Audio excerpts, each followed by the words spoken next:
Right. ఇక ఇప్పటి వరకు అందినటువంటి సమాచారం ప్రకారం బెంగళూరులో ఆర్సీబీ విజయోత్సవ వేడుకల్లో చిన్నస్వామి స్టేడియంలో జరిగినటువంటి తొక్కిసలాటలో 11 మంది చనిపోయినట్టు తెలుస్తోంది. దాదాపు 50 మంది వరకు కూడా గాయపడ్డట్టు తెలుస్తోంది.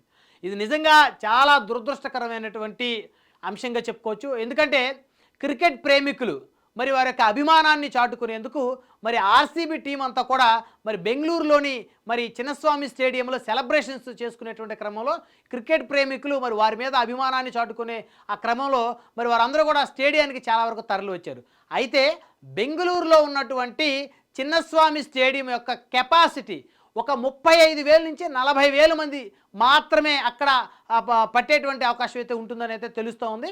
కానీ దాదాపు 1,50,000 నుంచి 2 లక్షల వరకు కూడా అక్కడికి క్రికెట్ ప్రేమికులు వచ్చినట్టు తెలుస్తోంది. అంటే ప్రజలు క్రికెట్ ప్రేమికులు పెద్ద ఎత్తున అక్కడికి అభిమానులు తరలి వస్తారనేటువంటి సమాచారం ప్రభుత్వం దగ్గర లేదా, మరి అక్కడ ఉన్నటువంటి పోలీస్ శాఖ దగ్గర లేదా, మరి ఆ సమాచారం లేకపోవడం వల్ల మరి అక్కడ వ్యవస్థలు ఫెయిల్ అయ్యాయి అనేటువంటి అంశాలు కూడా చాలా క్లియర్గా మనం డిస్కస్ చేయాల్సినటువంటి అవసరం ఉంది. ఎందుకంటే మరి ఆర్సీబీ మరి ఐపీఎల్ గెలిచిన తర్వాత వాళ్ళు మరి సెలబ్రేషన్స్ కోసం మరి ఆ స్టేడియాన్ని వారు ఎంపిక చేసుకున్నప్పుడు ఖచ్చితంగా పూర్తిస్థాయి సమాచారం ఉంటుంది.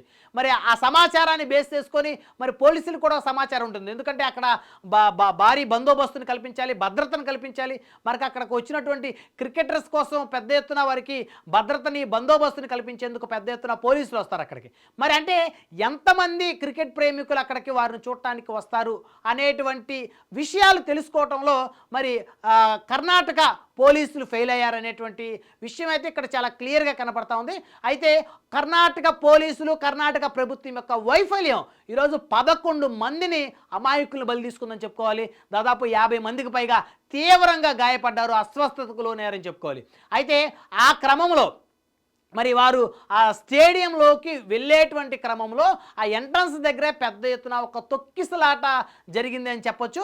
ఆ తొక్కిసలాటని కంట్రోల్ చేసేటువంటి క్రమంలో అక్కడ ఉన్నటువంటి కొద్దిపాటి పోలీసులు ఎవరైతే ఉన్నారో బందోబస్తుకు వచ్చిన వారు అక్కడ ఉన్నటువంటి తరలి వచ్చినటువంటి ఆ జనం ఎవరైతే ఉన్నారో క్రికెట్ ప్రేమికులు వారి మీద లాఠీ చార్జ్ చేశారు.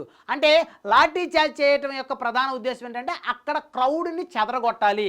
ఎందుకంటే పెద్ద ఎత్తున వేల మంది గుమ్ముగూడి మరి ఆ స్టేడియం లోపలికి వెళ్ళాలి అనేటువంటి ఒక ఆలోచనతోటి అక్కడ పెద్ద ఎత్తున ఒక ఏర్పడినప్పుడు పోలీసులు కూడా కాస్త భయాందోళనకు లోనే పెద్ద ఎత్తున ప్రమాదం జరిగే అవకాశం ఉంది, ఇక్కడ పెద్ద ఎత్తున ప్రజల ప్రాణాలు కోల్పోతారు అనేటువంటి ఉద్దేశంతో అక్కడ లాఠీ చార్జ్ చేసినటువంటి పరిస్థితి కనపడతా ఉంది.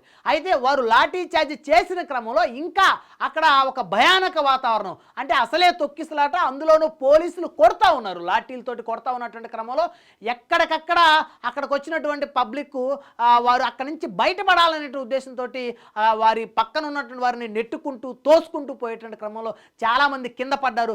కింద పడ్డ వారిని ఒక్కొక్కరుగా తొక్కుకుంటూ వెళ్ళిపోయినటువంటి పరిస్థితి. ఇది నిజంగా చాలా దురదృష్టకరం అని చెప్పుకోవాలి. ఇక్కడ భారతదేశంలో ఇప్పటి వరకు కూడా చాలా దుర్ఘటనలు చూసాం. సినిమా టికెట్ల విషయంలో, అంటే సినిమాల మీద విపరీతమైనటువంటి అభిమానం ఉన్నటువంటి ప్రజానీకం, సినీ ప్రేమికులు ఆఖరికి సినిమా థియేటర్ల దగ్గర విపరీతమైనటువంటి క్రౌడు తొక్కిసలాటలు జరిగి చాలామంది చనిపోయినటువంటి సంఘటనలు ఉన్నాయి. అదేవిధంగా ఇటీవల కాలంలో హైదరాబాద్లో కూడా చూస్తే పుష్ప సినిమా కోసం టికెట్లు ఆ క్రౌడ్లో ఆ థియేటర్లో మరి అప్పుడు అల్లు అర్జున్ గారు వచ్చినప్పుడు అప్పుడు కూడా అంతే పెద్ద ఎత్తున తొక్కిసలాట జరిగి ఆ అన్యాయంగా అమాయకులు బలైపోయిన పరిస్థితి. అలాగే గతంలో చాలామంది సినిమాలకి పెద్ద పెద్ద హీరోల సినిమాలకు కూడా అమాయకులు మరి సినిమా టికెట్ల దగ్గర తొక్కిసలాటలో చనిపోయిన పరిస్థితి ఉంది. అదేవిధంగా సినిమా హీరోల యొక్క ఫంక్షన్స్ ఏవైతే వారి యొక్క సక్సెస్ ఫంక్షన్స్ ఉంటాయో, సక్సెస్ మీట్స్ ఉంటాయో, ఆ క్రమంలో కూడా చాలామంది పబ్లిక్ వారిని చూడటం కోసం తండోపతండాలుగా వేల కొలిది లక్షల కొలిది వచ్చి మరి తొక్కిసలాట జరిగి వారి ప్రాణాలు కోల్పోయిన పరిస్థితి ఉంది. అదేవిధంగా రాజకీయ నాయకులు వారు మీటింగ్లు పెట్టిన క్రమంలోనూ, అదేవిధంగా వారు ప్రజల్లోకి వస్తున్నటువంటి ఒక ర్యాలీలు తీసేటువంటి క్రమంలోనూ చాలామంది పబ్లిక్ వారు అభిమానించేటువంటి వారి అభిమాన నాయకుడిని చూడాలని, వారితోటి కరచాలనం చేయాలని, వారితోటి ఒక ఫోటో దిగాలని చాలా సందర్భాల్లో తొక్కిసలాటకు గురై చనిపోయినటువంటి పరిస్థితి ఉంది. అదేవిధంగా తమ అభిమాన హీరోలకు సంబంధించి కటౌట్లు కట్టే విషయంలోనూ, రాజకీయ పార్టీలకు సంబంధించినటువంటి సభలు జరిగే దగ్గర బ్యానర్లు కట్టేటువంటి క్రమంలోనూ కరెంటు షాకుకు గురై చనిపోయినటువంటి వారు చాలామంది ఉన్నారు. అంటే ఒక వ్యక్తి కోసం ఆ వ్యక్తిని చూడాలి అనేటువంటి ఒక ఆలోచనతోటి ఈ దేశంలో మరొక కొంతమంది వ్యక్తులు బలవుతున్నారు. అంటే వాళ్ళు మనుషులే, మనము మనుషులమే. వారే మనకేమీ అతీతమైనటువంటి శక్తులే వారి దగ్గర లేవు.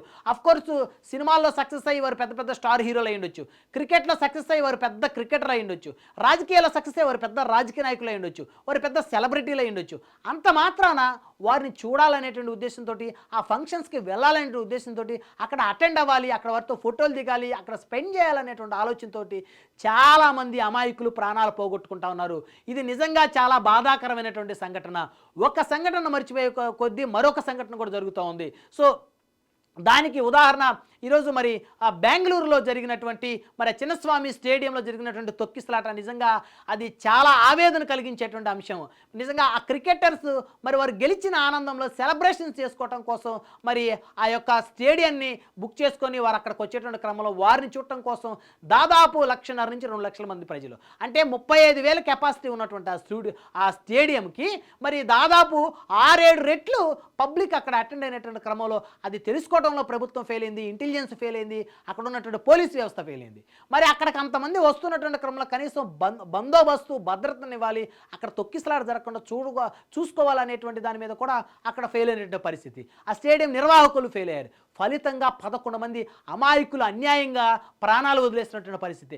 నిజంగా అక్కడ ప్రభుత్వం కూడా ఖచ్చితంగా అట్రప్లాప్ అయిందని చెప్పుకోవచ్చు. ఎందుకంటే ఇలా ఒక క్రికెటర్ వస్తున్నాడంటేనే మరి చాలా పెద్ద ఎత్తున వారిని చూడటం కోసం లక్షల్లో ప్రజలు వస్తారనేటువంటి కనీసం ఆలోచన ప్రభుత్వానికి, పోలీసులు లేకుండా పోయింది.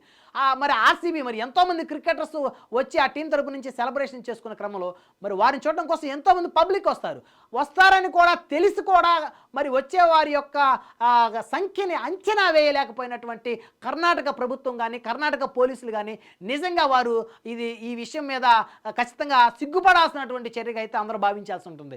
అయితే మొత్తానికి చూస్తే ఇక్కడ ఒక ప్రధానమైనటువంటి ఒక సందేశం మనం ఏం నేర్చుకున్నామంటే, ఇలాంటి సంఘటనలప్పుడు, ఏదైనా ఫంక్షన్లప్పుడు పెద్ద పెద్ద సెలబ్రిటీలు, వారు సినిమా హీరోలు అయి ఉండొచ్చు, రాజకీయ నాయకులు అయి ఉండొచ్చు, క్రికెటర్స్ అయి ఉండొచ్చు. బేసిక్గా ఈ భారతదేశంలో పెద్ద పెద్ద సెలబ్రిటీ స్టేటస్ ఉండేది ఫస్ట్ సినిమా హీరోలకి, తర్వాత రాజకీయ నాయకులకి, తర్వాత క్రికెటర్స్కి.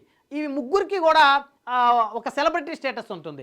ఆ తర్వాతే ఎవరైనా సరే. సో కాబట్టి ఈ సెలబ్రిటీ స్టేటస్ ఉన్నటువంటి సమాజంలో ఉన్నటువంటి ఈ హోదాలు ఉన్నటువంటి ఈ వ్యక్తులు నిర్వహించేటువంటి ఫంక్షన్లు ఏవైతే ఉన్నాయో, కార్యక్రమాలు ఏవైతే ఉన్నాయో, మీటింగ్లు ఏవైతే ఉన్నాయో వాటికి ఖచ్చితంగా పోలీసులు బందోబస్తు కల్పించాలి.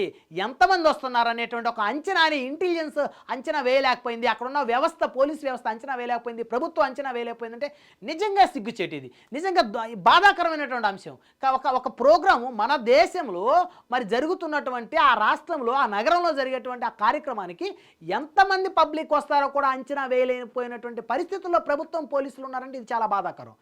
మరి కనీసం ఆ అంచనా వేసి అంత పెద్ద పటిష్టమైన బందోబస్తును కనుక ముందుగానే ఏర్పాటు చేసి, క్యూ లైన్లు ఏర్పాటు చేసి కనుక ఉన్నట్లయితే నిజంగా ఇలాంటి పరిస్థితి వచ్చేది కాదు. ఇది చాలా బాధాకరమైన సంఘటన. అదేవిధంగా మన దేశంలో చాలా సందర్భాల్లో భగవంతుని దర్శించుకోవడానికి వెళ్ళేటువంటి క్రమంలో కూడా మరి తొక్కిసలాట్లో చాలామంది ప్రాణాలు కోల్పోయారు. అయితే తాము ముందుండాలి, తాము ముందు వెళ్ళాలి, తాము ముందు చూడాలి అనేటువంటి ఒక ఆలోచన ఏదైతే ఉందో మనుషుల్లో, ఇది ఇలాంటి సందర్భాల్లో నిజంగా ఇలాంటి దురదృష్టకరమైనటువంటి సంఘటనల్ని క్రియేట్ చేయడంలో, అలాంటి ఆలోచనలు మరి దోహదం చేస్తానైతే ఖచ్చితంగా చెప్పుకోవచ్చు.